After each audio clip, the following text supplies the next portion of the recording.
Magandang araw sa inyo, Sir John. Ako si Lita, mula sa isang maliit na baryo sa Camarines Sur. Noon, grade 5 pa lang ako.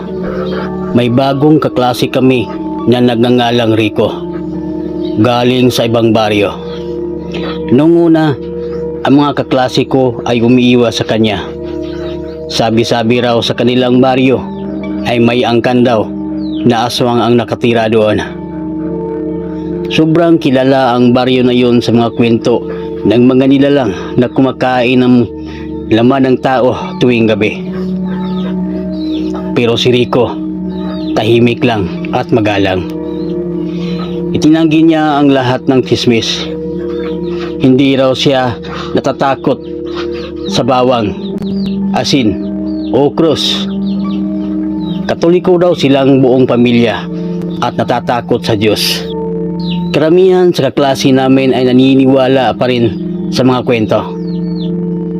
Pero ako at ang apat kong kaibigan, si Marco, Elena, Sophia at Ben, naging close kami sa kanya.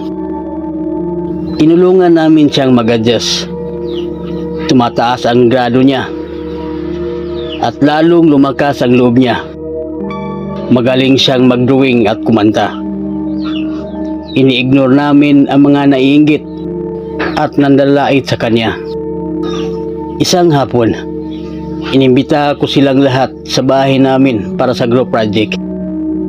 Habang nagkukwentuhan, biglang nabanggit ni Rico ang piyesta sa kanilang baryo. Halina kayo, sabi niya. Magugustuhan nyo. May parada, laro at masasarap na handa.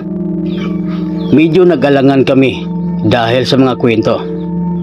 Pero ipiniliwanag ni Rico na malayo raw sa kanila ang pinagtataguan ng mga aswang. Wala raw silang balak na saktan kami. Nahiya kami sa aming iniisip at pumayag kaming sumama sa susunod na linggo. Mula noon, excited na kaming lahat.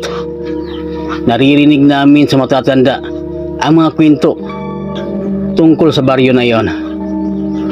May magagandang parada, sikat na banda, at masasarap na pagkain sa bawat bahay. Akala namin magiging maganda ang karanasan at mapapatunayan namin na ordinaryong tao lang ang pamilya ni Rico. Isang araw bago ang piyesta, ibinigay ni Rico sa amin ang leksyon at sinabing hihintayin niya kami sa labas ng bahay nila bago pa magtanghali. Maaga akong naghanda. Bago ako umalis, binigyan ako ni nanay ng kwintas na medalya ni San Miguel Arcangel. Huwag tatanggalin yan, anak, sabi niya. Proteksyon yan laban sa masasamang espiritu at engkanto. At sinunod ko ito. Tanghali na kaming sumakay ng jeep patungo sa baryo na yon. Akala namin isang oras lang ang biyahe. Pero ilang oras na ang nakalipas nang makita namin ang mga kulay-kulay na banderitas at parada. Bumaba kami habang kasama namin ang ibang turista. Naglibot kami at hinanap ang bahay ni Rico. Nakita namin ang isang lumang malaking bahay na may itim na git at bakuran na puno ng ligaw na halaman. Mukhang kakaiba. Pero pinilit ni Elena at Marco na doon daw yon ang bahay ni Rico. Maya-maya pa, may matandang babae na ngiting-ngiti na lumabas at inanyayahan kaming pumasok doon. Busy si Rico sa kusina, sabi niya. Pinaupo niya kami sa mahabang misa na puno ng mga bisita at masasarap na ulam. Pero may kakaiba.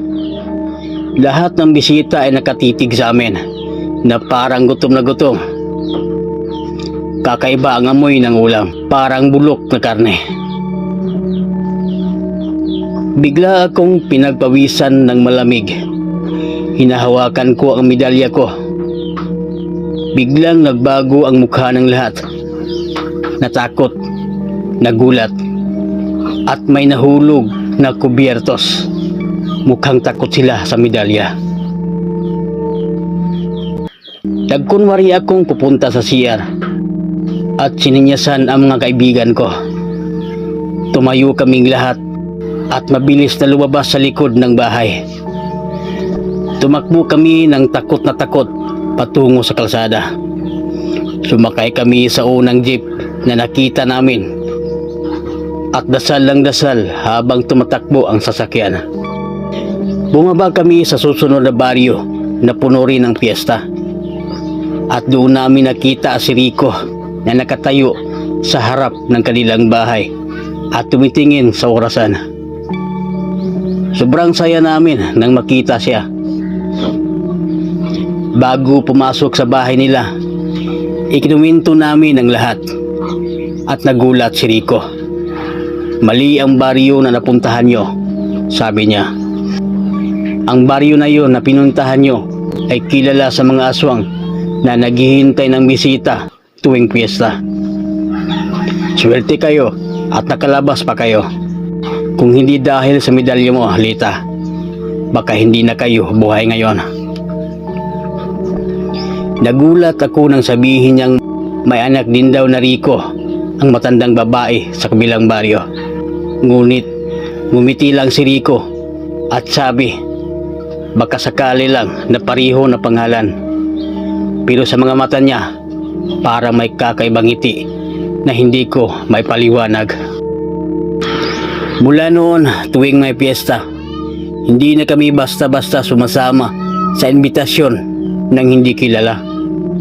Dahil baka sa susunod, hindi na kami makakalabas pa.